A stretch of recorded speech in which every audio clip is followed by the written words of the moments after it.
Hey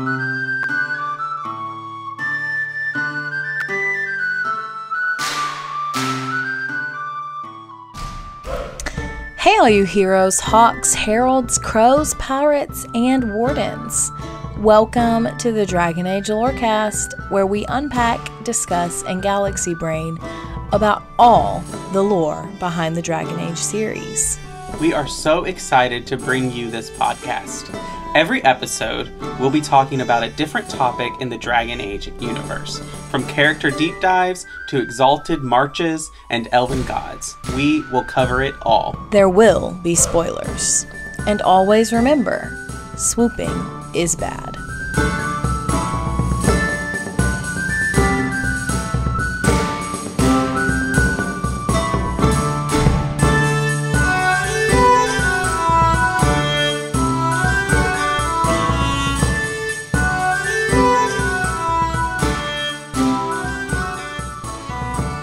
Hello, and welcome to the Dragon Age Lorecast, where we talk about all things Dragon Age and its lore. I am one of your hosts, Austin, also known as Shecup.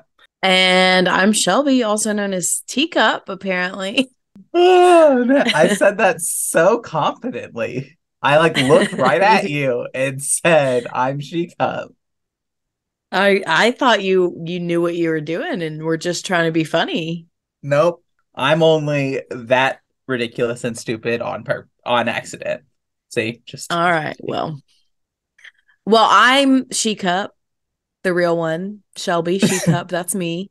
Yeah, and I'm Teacup, Austin or Teacup, and we're here to talk about wars. Well, just one, really. I guess that's true, but it's a war that you're probably familiar with. It's a war that we, in theory, I guess, help end. Yeah, that's right. We do. Not even in theory, straight up, we do help end this war for the good or for maybe not so good. It's up to you in Inquisition. So we are talking about the War of the Lions today, which is also known as the Orlesian Civil War. Right. So I will be quite honest with everyone. I know very little about this entire conflict because most of its in-game experience and lore revolves around my least favorite area and my least favorite main quest. Okay, so we know Wicked Eyes, Wicked Hearts is your least favorite main quest, right? Yes. Well, then what's your least favorite area? The Exalted Plains. Oh, see, I associate this much more with the Emerald Graves, which is my favorite area in Inquisition. Right. And I think that's fair as well. I just think that there's so much about the Emerald Graves that is taken over by Red Templars working in there for me. That I associate the Exalted Plains is where you actually go and deal with reclaiming for and meet with the Orlesian army. That's true. I just associate Fairbanks entirely with this war, so that's probably it for me. But let's get into it because there are several main players, one of whom we've kind of already just mentioned with Fairbanks, but we'll get into all of that during the episode. So if you're unfamiliar with Inquisition at this point, you're only a fan of Origins, I don't know, this war, it does occur during the Dragon Age, and it is a major plot point in Inquisition. So let's get started. Are you ready, Austin, for the fun facts? I am. Okay, so the first thing I wanted to say, this is kind of less of a fun fact and just more general info, but we're basically dumped into the middle of this war in the game. If you haven't read Masked Empire, you don't know anything about the context leading up to it, anything like that at all. If you've just played the games, you just get dumped in, and the peace talks that we go to during Wicked Eyes, Wicked Hearts, which, as you've said, is your least favorite quest. It's actually one of my favorite quests, but the peace talks that we go to are the peace talks to end the war. Without that knowledge, the quest, I think, seems a lot more frivolous than it actually is. But I don't necessarily think the game does a great job of explaining, okay, these are peace talks to end the Orlesian Civil War. It's just like, oh, let's go to these peace talks and we'll save Orlais. So that's kind of my opinion on it. But to lead into the actual fun fact is that this war has a few different names. We can call it the War of the Lions or the Orlesian Civil War. But the fun thing about this is that it's, number one, not really a civil war. And number two, there are no literal lions in this war. It's referred to as the War of the Lions due to the house crests and the heraldry that are used by Celine's house and Gaspard's house. So Celine's heraldry uses a gold lion, while Gaspard's uses a black lion. And yes, as a reminder, Celine and Gaspard are indeed part of the same family, but they do have different branches, which is why they have different crests. Another fun fact is that during the war, Celine declares that wearing violets, the flower, was a symbolic sign of supporting her. We have a Codex entry from a merchant, actually, that tells us that Orlais almost sold itself out of violets entirely during this period. And also, this is a very, very short war. It lasts from 940 to 941 Dragon. And lastly, while this is a war about the ruler of Orlais, almost all of the fighting occurs in the Dales, which frankly, I find more than a little bit ironic. Yes, definitely. Maybe we'll talk about this, but I know from at least context that this whole thing is kicked off by a decision by the Council of Heralds, declaring Celine the rightful ruler. With Gaspard, I know that there's a lot more going on, but like, I just feel like the dude has very little to gain, like, or not very little to gain, but like, I feel like that he is really making a bad play here when he's the one who is now going against tradition and the system that is established by Orlais. Yeah, I think that's a very fair criticism of Gaspard. We'll get into his motivations in this episode, but I mean, I'll just say he makes a lot of untraditional decisions while upholding the banner of being traditional, which, I mean, I'll just say, I think that people who tend to say they want to uphold tradition, like even in our world, they tend to fall into that trap as well of saying like, oh, well, I'm traditional, I'm on this side. But then they do things that are completely untraditional. So I mean, I think he fits right in. Yeah, that's fair. So let's get into it. You brought it up. But you're right that the crux of this war centers around Empress Celine and her accession as Empress.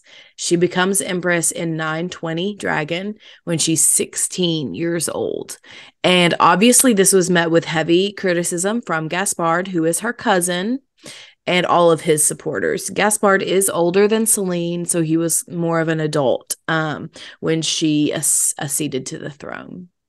But the division between the two, between Celine and Gaspard, and of course their supporters, is very deep and it's very nuanced. And so let's get into some of those divisions now.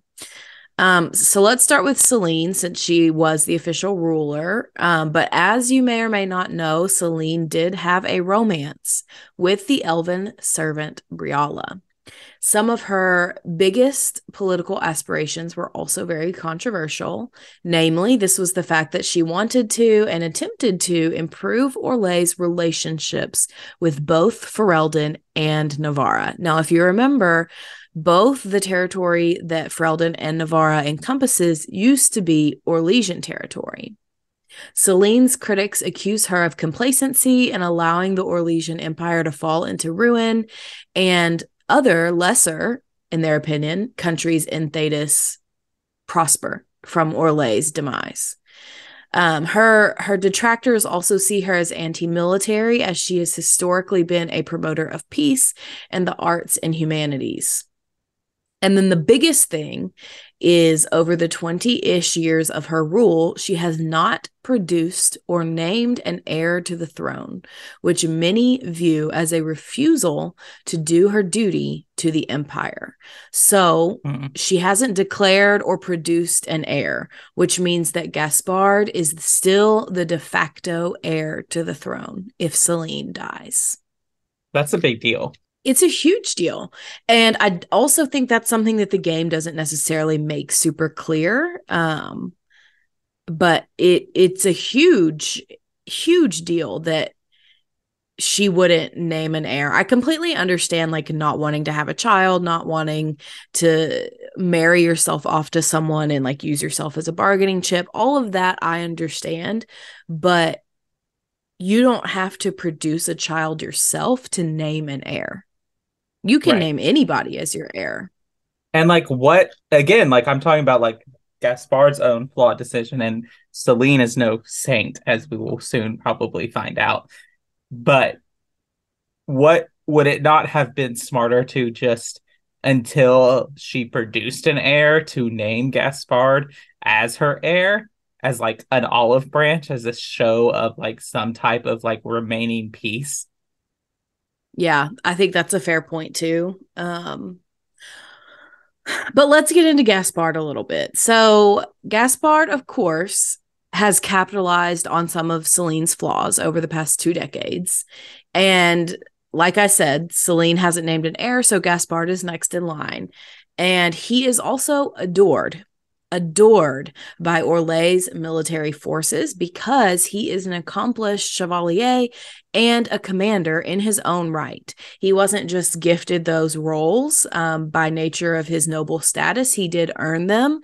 And so he is very beloved by the military and anybody that is in the military or affiliated with the military in Orlais. And so they see him not just as a military leader, but as one who is so accomplished that he could be the next Emperor Draken.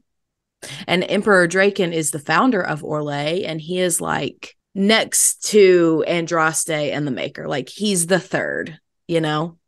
Mm-hmm.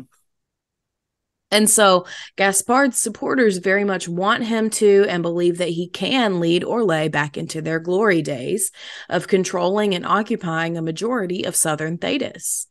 And so this is where things get more complicated because Gaspard, he knows a lot about Celine. He's close to her as her cousin and as heir, de facto at least. And so he knows about her relationship with Briala. And he knows about Michel de Chavannes' true parentage. Okay, now as a reminder, Sir Michel is Celine's champion, but he's also a half-elf.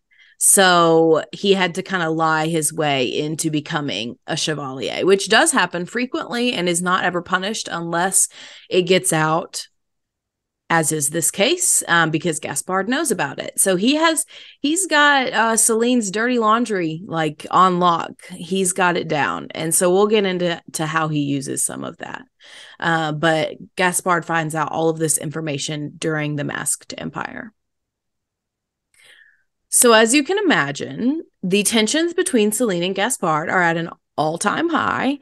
They are very hostile and very tense, but they still have to play the game. So Celine can't just not invite Gaspard to events. Like he's a Grand Duke and her heir after all. So she has to invite him to the things that she leads or hosts. So she hosts a royal ball and lots of different people are invited, dignitaries, diplomats, people in Orlais, whatever, including diplomatic ambassadors from other countries. The Ferelden ambassador, who is none other than Bantegan Garin, is invited and he does attend. We're not exactly sure what year this ball occurs, but we do know that it's sometime soon before Inquisition. I also want to remind you that the Ferelden Orlesian War ended in 902 Dragon. So this ball is taking place about 35-ish years after the Ferelden occupation. So in the long run, I don't think that's a long time. That's not very much time for, old wounds to heal. That's like people who fought in the war could potentially still be alive and at this ball. So remember that while I describe what happens next. During the ball, Gaspard has his own personal bard, who is named Melisindre, sing a song about King Megrin. Megrin was the former Orlesian puppet king of Ferelden. Gaspard also then flaunts a sword that was stolen from the dead body of rebel Queen Moira Theron. He mocks her and claims that this sword was only used by servants, not Moira, and now it's only used to kill rats, he says while pointing it aggressively at Tegan. As you can imagine, this does not go over well in front of Ban Tegan. Gaspard knows this, as it was a direct attempt to inflame this war all over again. Selene obviously sees all this, and she takes a peacekeeping role. So she has her champion, Sir Michel, challenge Tegan to a duel on Orlais' behalf. However, they were ordered to fight with yellow feathers instead of weapons. And the yellow feather is the symbol that chevaliers wear on their masks. So she's diffusing the situation with Ferelden while also mocking the Chevalier Order. They don't take kindly to this. And this is the main reason why she's perceived to be anti-military. Many chevaliers and nobles were very offended by the way that she used the chevalier symbol during this. So a lot of these nobles who were offended then joined Gaspard in his scheming against Selene. The primary noble in this situation is Duke Ramash of Leeds. Do you have thoughts? Okay. I have many thoughts. First of all, Gaspard, you're either a genius or an idiot. And it all depends on what you want to accomplish. Because depending on what the situation is, Ferelden could be in a place to be the next really strong power in Thedas. There's an Orlesian arrogance that, they're just the dirty Fereldans or whatever. But under a hardened King Alistair, they could rally together and give Orlais a lot of trouble. Especially, they could make a back alley deal with the Free March cities or Navarra or even Tevinter. Orlais could become very outnumbered and very overpowered very quickly. Gaspard, this is a dumb move. It's one thing to mock Ferelden culture because Ferelden culture will they know that Orlesians hate them, but they're proud of that and they'll be like, oh, well, that's our way is just better. But you mocked a dedicated hero of Ferelden in Queen Moira. And not only that, but Tegan himself and his father suffered under Orlesian occupation. This is dumb. This is really dumb. And then Selene is just even worse because what kind of dumbass is going to make this political decision to mock your most respected and most honored and glorified military order? Yeah, I agree. I think Selene makes this really bad decision here, and it's so ironic because in the book she's like, oh, look at me, I diffused this situation and it didn't get violent and I'm so smart and look at me, and I'm just like, do you not see the political consequences of this that are going to come at you a year down the road? And at the same time, I don't think Gaspard is being stupid. I think he's being very calculating. I think he's very smart. I think he knows exactly what he's doing because not only does he want to be emperor, but he wants to cause the most chaos possible for Selene to deal with. And that's what he's done in this situation. So I think he knows exactly what he's doing. I think there are a few missteps he definitely takes along the way, which we'll talk about later. But I think Gaspard is very smart. I think you're probably right. And it's a point of Gaspard really has a no-lose situation here because he can insult them. And then if, Tegan decides to rise to the point of conflict or say like, okay, yeah, let's hash this out, let's fight. And Selene does nothing. She is now like, oh, she can't even defend her own family. She can't even defend this. Whereas if she does do this, oh, you're angering these relations with the Ferelden's. Like, you tolerated this. Like, Gaspard is putting her in a perfect position to, no matter what decision she makes, she loses. Exactly. And I mean, I do think she does. Her solution is passable. It's not the best, but it prevented open conflict, open warfare at this royal ball. So we got to give her that credit at least. But I have more between the two of these people. So let's get into the hunting trip they go on together, which, let me just say, royal hunting trips in Dragon Age lore, not good. We should never do them. They should not exist, because every time we know of one that has happened in the lore, someone's died or someone's almost died. So with that being said, let's get into this.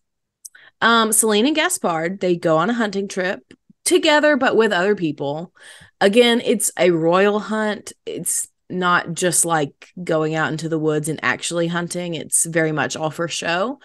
But during this trip, Gaspard actually proposes to Selene. Yes, marriage, first cousin marriage. That's what we're talking about here. But, to Selene's credit, she finds this laughable and actually laughs out loud. And even though she realizes that their union could potentially unite Orlais, she turns him down because A, she's a lesbian, and B, he's her cousin, and C, she hates him. So he's offended. And actually pissed off, like really upset, because he knows like this is the one solution for Orlais that is the peaceful path forward. Remember, they don't know about the Inquisition at this time. Like that's not a thing in this timeline yet. So Gaspard is like, this is his peace offering, if you will, even though he like doesn't really want to do it either. But when she turns him down, he's offended. And he decides to draw his sword at Selene, which is treason because he's threatening the Empress, right? She then is able to slash his sword arm, with a hidden dagger. And so they kind of are at a standstill. And the fight doesn't go any further because of the hunt, and there are other nobles that are approaching, and they don't really want this news to get out, right? But Selene does consider, for once, being open about Gaspard's machinations behind the scenes, because she believed that the rest of the Orlesian nobles would never tolerate such a blatant assassination attempt. In the end, she decides not to say anything, though, about this situation, because she felt that it would give Gaspard's supporters more leverage in the long run. So what do you think about this situation, Austin? I'm going to amend your statement and just like royal hunting trips, period. Like across fantasies, someone dies, something terrible happens.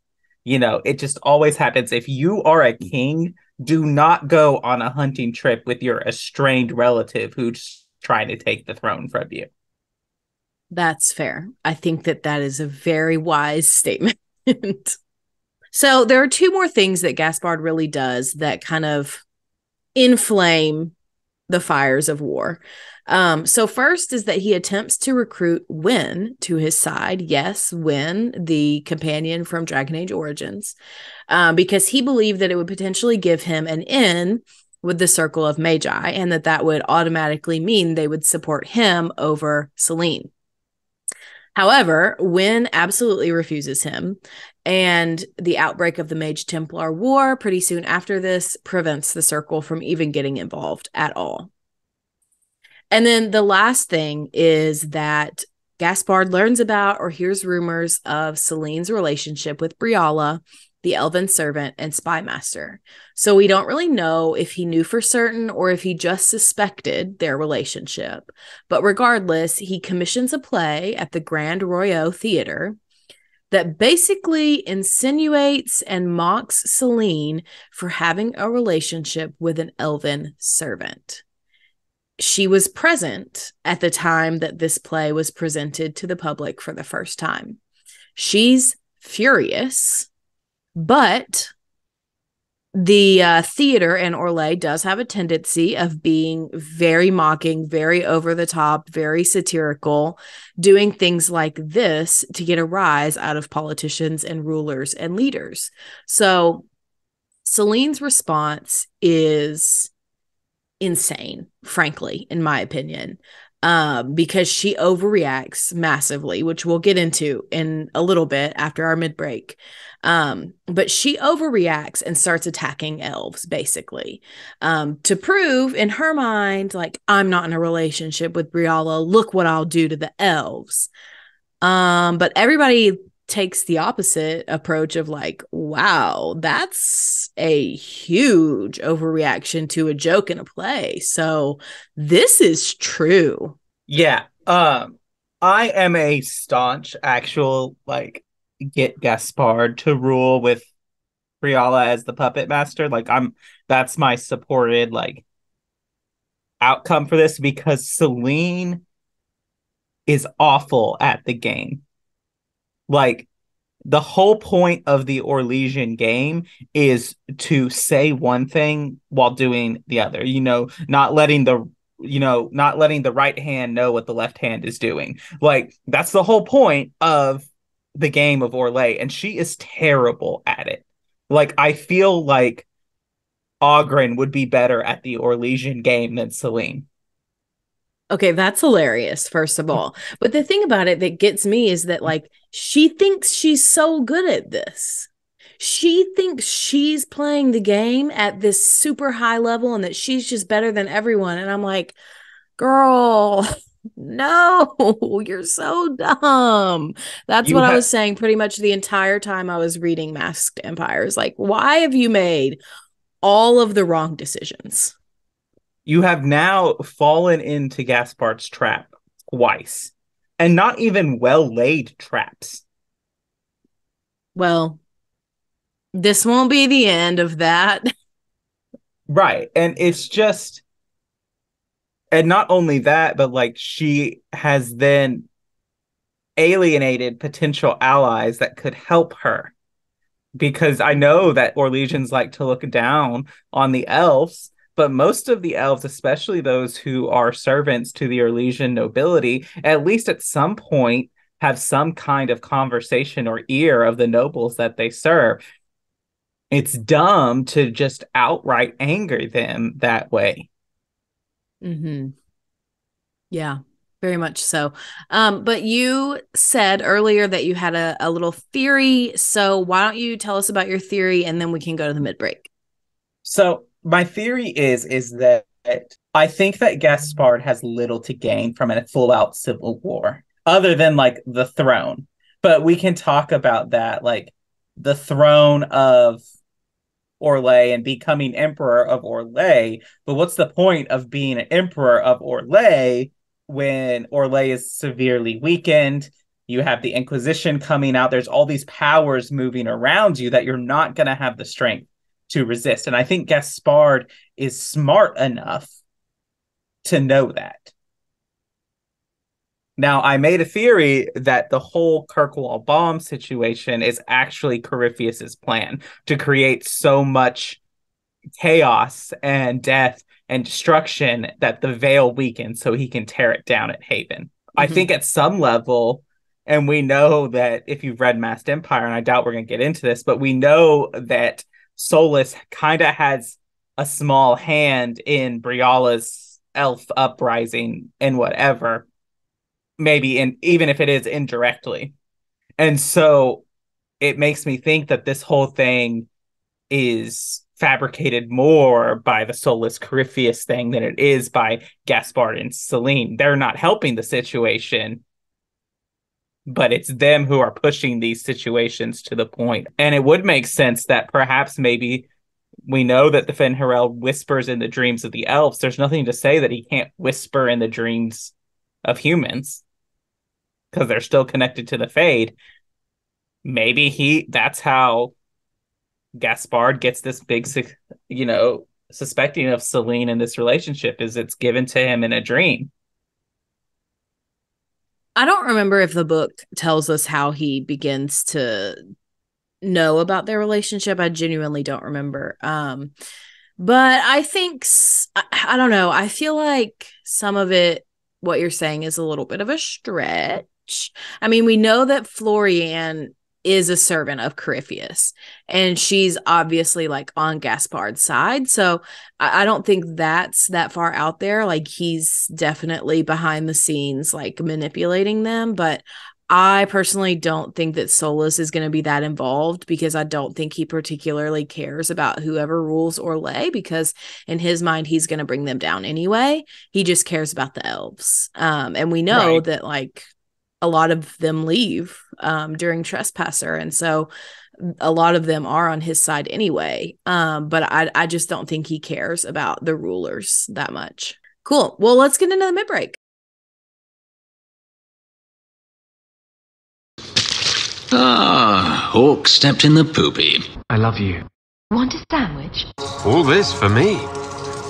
And I didn't get Alexius anything.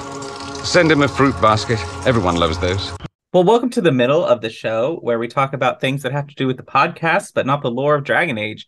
It's here that we thank our patrons. Thank you so much to our patrons. We have some new patrons today, Amy M. and Bailey. Thank you so much for your all support there. A special thank you to our first patrons, Genesis and Lisa M. A special thank you to our Divine Tier patron, Kit. And a special thank you to our Nug King patron, Lewis H. If you'd like to support us on Patreon, you can go to patreon.com/DA Lorecast and support us at any tiers. If you want to come on the show with us, if you want to join in that monthly patron chat, you need to sign up at the $20 tier, the First Enchanter tier, or higher to come on that show with us. If you can't support us on Patreon, a great way to support us is by leaving us comments on Spotify or ratings and reviews on Apple. If you leave us 5 stars, we'll read it out on a future episode of the show. And if you leave us a kind comment, we will read it out from Spotify. And so I do have a comment to read today from Rodrigo O. And this was on the Golems and Rock Wraiths episode. This comes from our species or animals of Thedas series. And it says this episode was really interesting and very helpful for me because I am DMing a DA TTRPG campaign. Well, that's awesome, and that sounds fun. And there is an official Dragon Age tabletop game, but you could easily adapt any of the medieval style tabletops to fit Dragon Age. But that sounds great. I would love to play in a game like that. And the last thing is you can join the Discord. You can find that link. You can come and hang out with us at the Cups Podcasting and more. You can talk to us about Dragon Age, visit for our other show, the Assassin's Creed Lorecast, or talk about any kind of game that you want to talk about in our Discord and just hang out. It is the best place on the internet. And that's all I got for you, Shelby. All right, well, let's get back into it. Up there, giant icicle tits. Tittles. You're looking for titsicles. Oh, that's good. Yes, and it's a real nice night for an evening. Oh, you fear barbarians will swoop down upon you. Yes, swooping is bad. So, where we left off at the end before Austin's theory is the play that Gaspard commissions that pokes fun of her being an elf lover, basically. So her response is to go and attack the elves. And this will come to be known as the Battle of Halam Sharal. So she reacts against the insinuation that she favors the elves by violently attacking them, which is majorly messed up. But there was an elven rebellion that was occurring in Halam Sharal. And so Celine leads a violent mob to end this rebellion. Celine and her forces do kill the elven rebels, but then they are outnumbered and surprised by a major force of Gaspard's Chevalier. So They are then attacked by Gaspard's forces afterwards. And Celine and Sir Michel basically have to flee the scene, which means that neither Celine nor Gaspard win this encounter. And in fact, I would argue that everyone loses in this situation. And I don't think that Gaspard expected her to fully react to this way. I think he just wanted to like make fun of her and basically to like lessen her image and give one more thing for people to complain about. I don't think he anticipated this kind of overreaction because it doesn't really help anyone. Like, all of these elves are killed, so the elves don't win. Celine, her entire unit gets destroyed by Gaspard's forces, so she doesn't win, and she has to go into hiding. And Gaspard doesn't win because his forces didn't actually kill Celine, so he can't go claim the throne. So nobody wins in this situation. So after the battle, Celine and Gaspard are separated. Celine cannot get back to the throne and Val Royeaux without fighting through armies and putting herself in harm's way. Neither can Gaspard claim the throne for himself because Celine's not dead and he can't prove anything. So basically, they're both at a standstill. They're both screwed, frankly, because they're going to have to either way fight through armies to get to Val Royeaux. So both Celine and Gaspard end up trying to use the Alluvion network, thanks to Briala. There's a lot more that happens here, and there's a duel that happens, and Imshale is involved, and we've got mages, and there's all kinds of stuff that happens here, but I'm not going to describe it all for you because you can go read the book, The Masked Empire.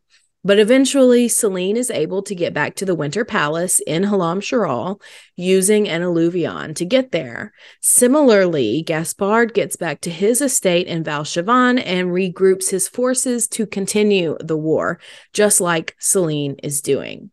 Again, just like Celine is being really stupid here, because not only are her forces decimated, she's turned her entire elven population against her and see her as a tyrant and a person of their enemy. Now Gaspard gets to play the hero of saying like, oh, I came to stop her.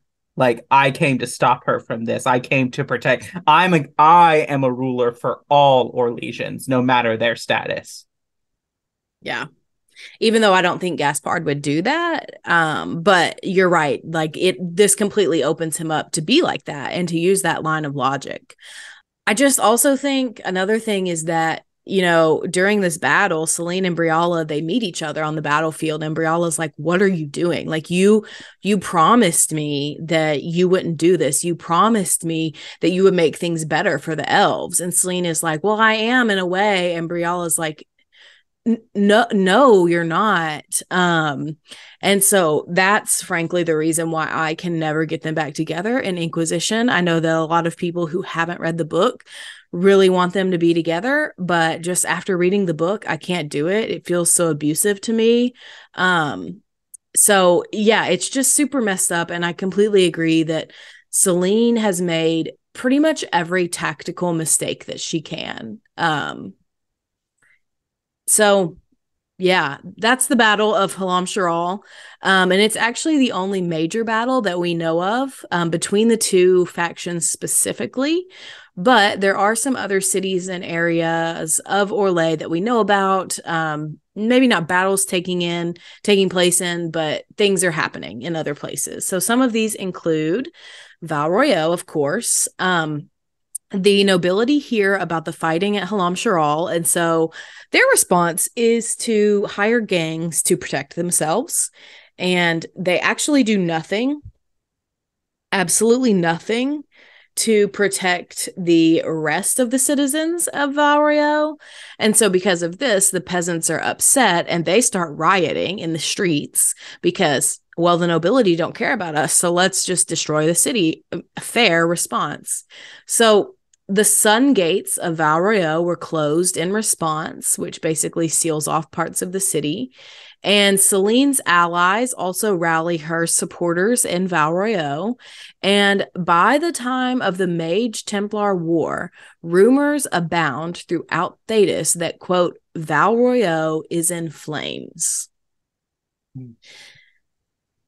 And then another city, Val Foret, there are bunches of riots there as well.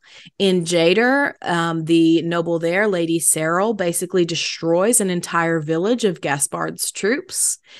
On the Imperial Highway, Gaspard completely cuts off the highway and uses his troops to patrol it in an attempt to prevent Selene from being able to go to the western part of the country at all. And then in the Heartlands, we hear rumors of a major battle by the time of the Mage Templar War, but we don't have any more information on it, unfortunately. So there's fighting all over the country. Yeah. I think that, like, if you are just playing the games, like, you don't really see the effects. I mean, you see kind of aftermaths of the Civil War, but like I said, most of the major, like, battle scenes or other places we see are in the Exalted Plains, which is already, like, a ruined battlefield from the Exalted March on the Dales. And so, like, we don't really see, if you're not really even paying that much attention, you might not even know what these talks are for. You might just think, oh, I'm going to the Winter Palace because there's a party and there's something about the succession of Orlais. Exactly. Yeah, if you're not paying attention, you can totally miss it at the whole thing. But since you brought up the peace talks, let's get into what happens there. Because as you may already know, this war is resolved by your choices during the peace talks. So like we mentioned earlier, this is the Wicked Eyes, Wicked Hearts quest. So in 941, Gaspard's sister, Florianne, is actually the one who arranges the peace talks. And Gaspard is the one who invites the Inquisitor. And then Briala is invited as the rebel elves ambassador. All three of Selene, Gaspard, and Briala are making moves and maneuvering behind closed doors to get ahead of the other two. You can play the game to find out details about this, but in summary, Gaspard hires Ferelden mercenaries, Selene captured and tied up one of these mercenaries, and Briala sends forged letters to the other ambassadors. But at the end of the day, Florianne is the one who puts the wrench into all of the plans because she's secretly allied with Corypheus. Her plan was to kill Selene, kill the entire Council of Heralds, frame Gaspard for all of that, and then lead Orlais herself under Corypheus. So regardless of your choices, the Civil War ends with the end of the peace talks as Orlais officially allies itself with the Inquisition in the war against Corypheus. It's my least favorite quest. I really like it. I like the political maneuvering. I think it's fun. I think I've done all of the options except for I've done all the options. I was going to say I've never done it where Gaspard is just the ruler himself, but I have done that. But my least favorite option, I will say, is Selene sitting on the throne for herself. I just think that it really is like any version of Selene. If you've been paying attention, if you've read Mass Empire, and even if you talk to your advisors, most of them are like, it doesn't really matter who sits on the throne for us because we can work. Josephine's basically like, we can work with any of them. Cullen's like, Gaspard seems like a good man, a military man, and Liliana's like, Selene's weak, let her die. Yeah. Yeah, and I mean, I agree. I think she is weak. I think she's weak. I think she doesn't know anything at all about being tactical. I think she makes really bad choices. And I think she gets really blinded by her emotions. And those are not the characteristics you want in a ruler. Right. And I think that as a Orlesian ruler, you cannot have soft skin. Like, you need to have thick skin. And Celine doesn't. Like, she takes every perceived insult as like an attack on her character when, like, that's, to quote Vivian, that's the game, love. Yeah. And like, I mean, I just want to do a thought experiment for a little bit, but like, imagine at the play, because I feel like that's what sets everything off is the play and her response to it. Imagine if she went to this play and she laughs at the joke and she leaves and she's seen leaving and laughing and like not letting it faze her. What do you think the response from the everyday people of Orlais would be? Most of them are probably going to be like, oh, it's either that she's confident enough in her choices that she doesn't care. So if it is true, she doesn't really care. If she's laughing it off, they're like, oh, well, it's not true because she's like, oh, that's so ridiculous.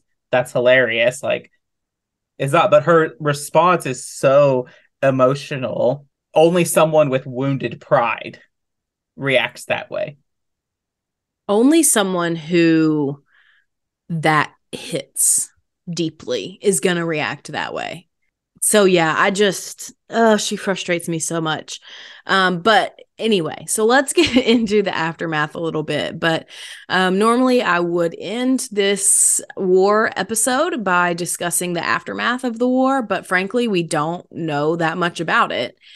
We assume, of course, that Orlais has to build and improve what all was broken, but that's about it. So I thought we could have a discussion like, what are your thoughts on this war? Who do you think is in the right? If anyone, Gaspard or Celine, if you had to pick one, and if you were an Orlesian, who would you side with and why?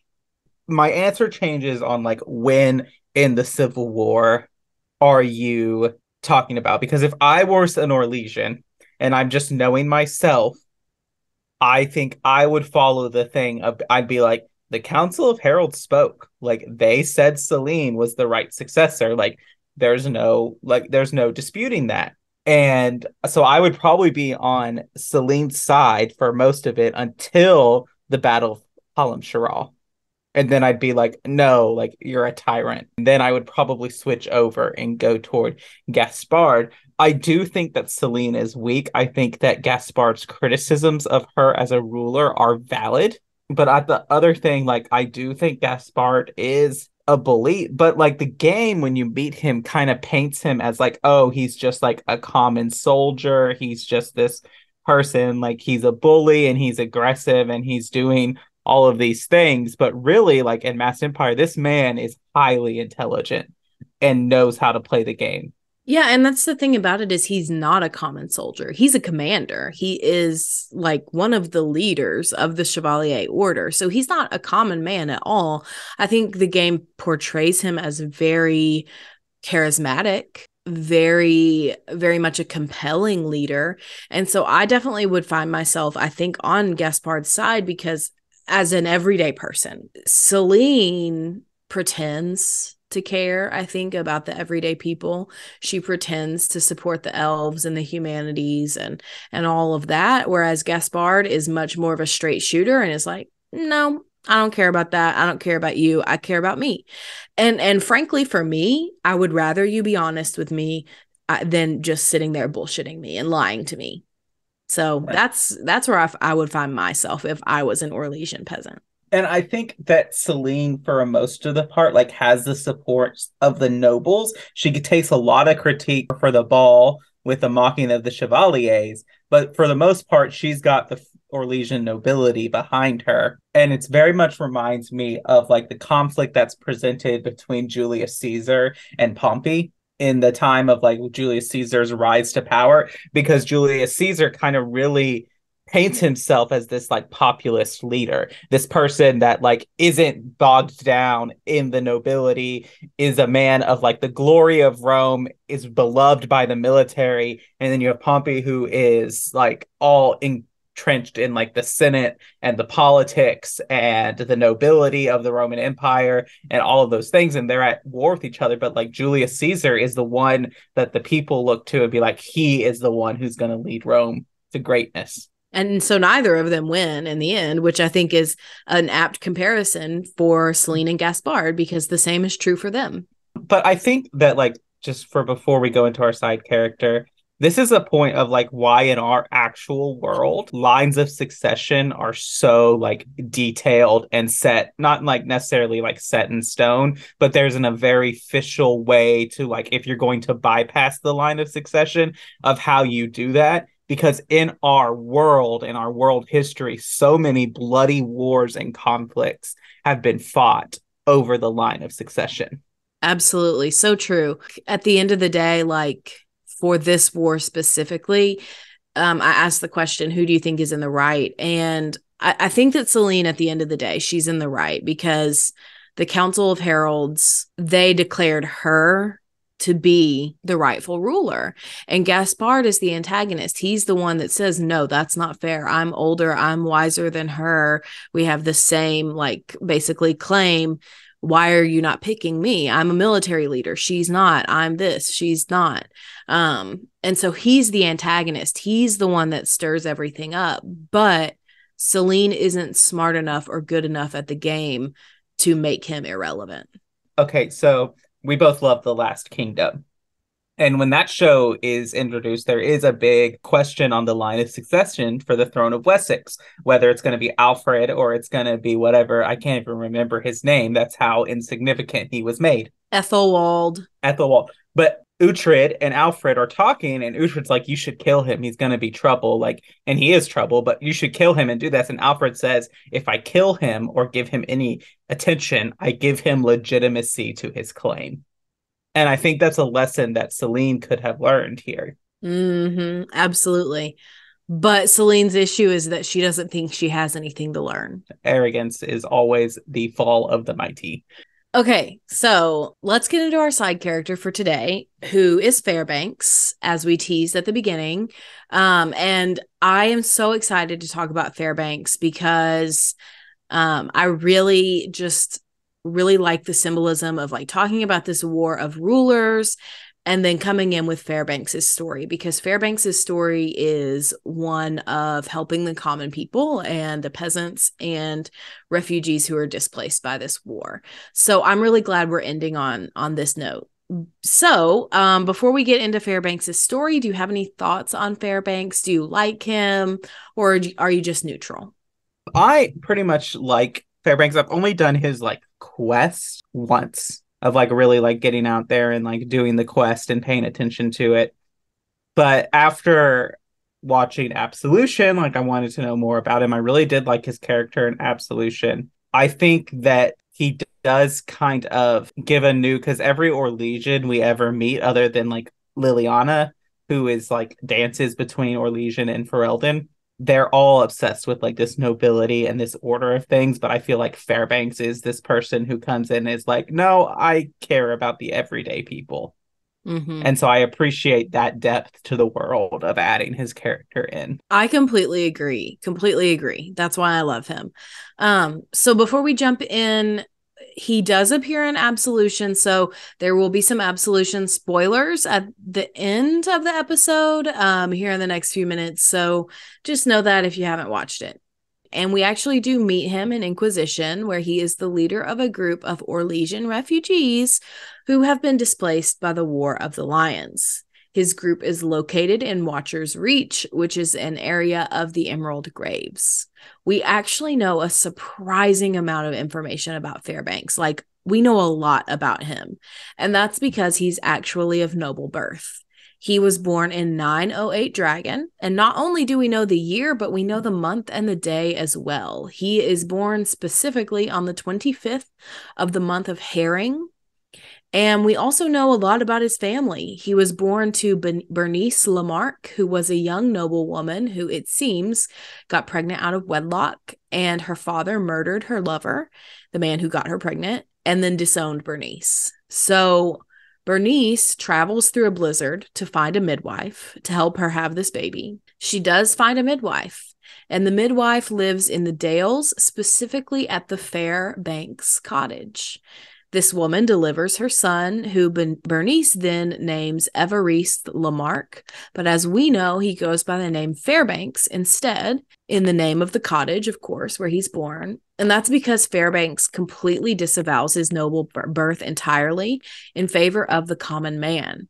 I feel like Fairbanks and Sarah would absolutely be best friends. I 100% agree with that. And I think that this kind of goes to like, why would Fairbanks want to go into his nobility side? His grandfather murders his father and throws his mother out, and she eventually, dies. And it's just like, why would he want to be a part of that world that basically always said, no, you're not good enough? Exactly. He wouldn't, and he doesn't. But yeah, back to his father and his family for a little bit.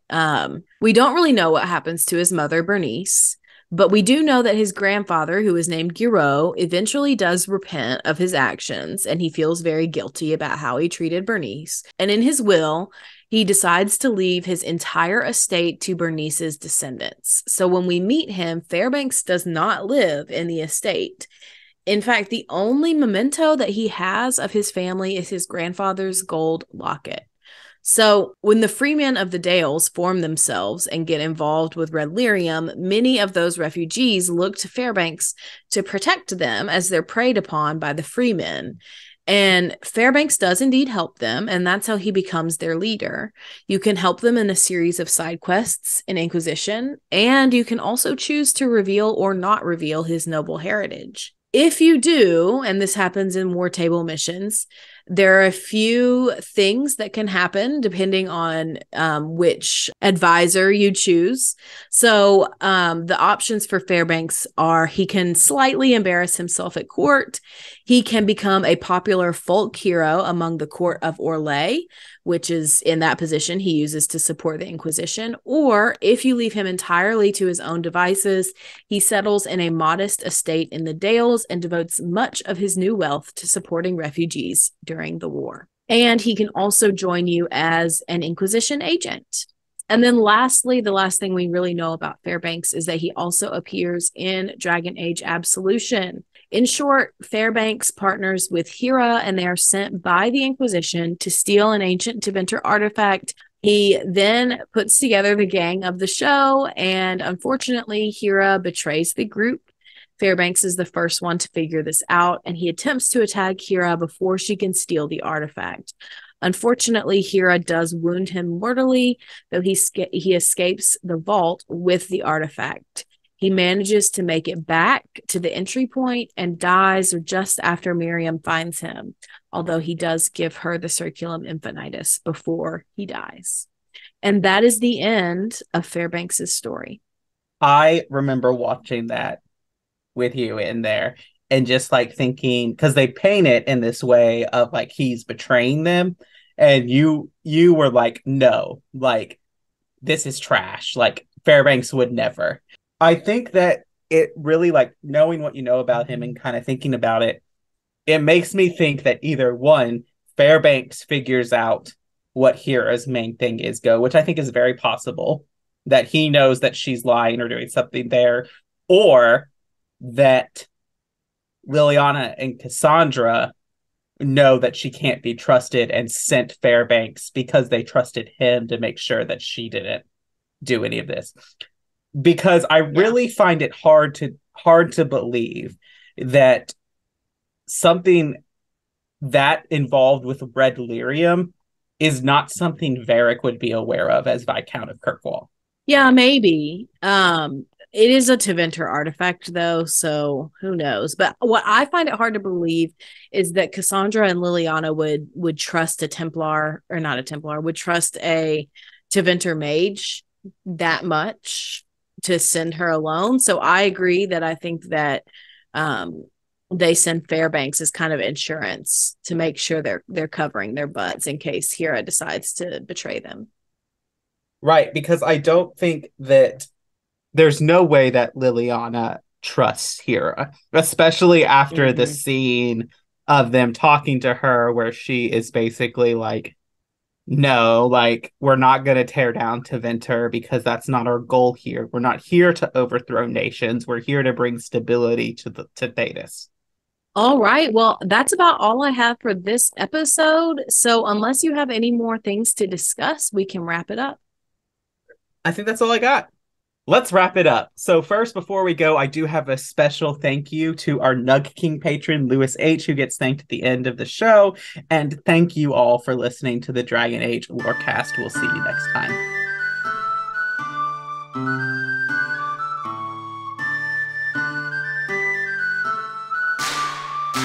Thanks for listening to the Dragon Age Lorecast. You can find us on Twitter at DA Lorecast. If you have any lore questions, topics to unpack, or side character suggestions, join our Cups Podcasting and More Discord server.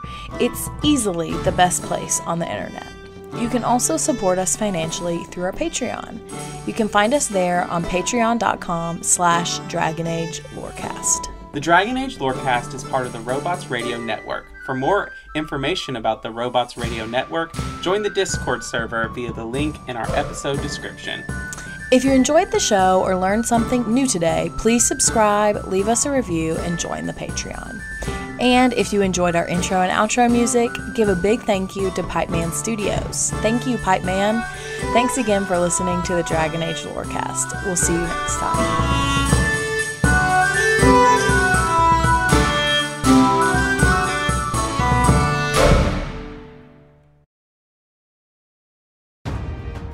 Have you ever wanted to deep dive into the lore and stories behind all your favorite Marvel movies? Then do we have the show for you? I'm Captain Shenko. And I'm Psych88. Join us as we dissect the media megalith that is the MCU. We'll talk about the origin stories, the fights, and everything in between. The MCU Lorecast releases on all major podcasting platforms on Mondays as part of the Robots Radio Rocket Club and can be found on Facebook, Twitter, and Instagram.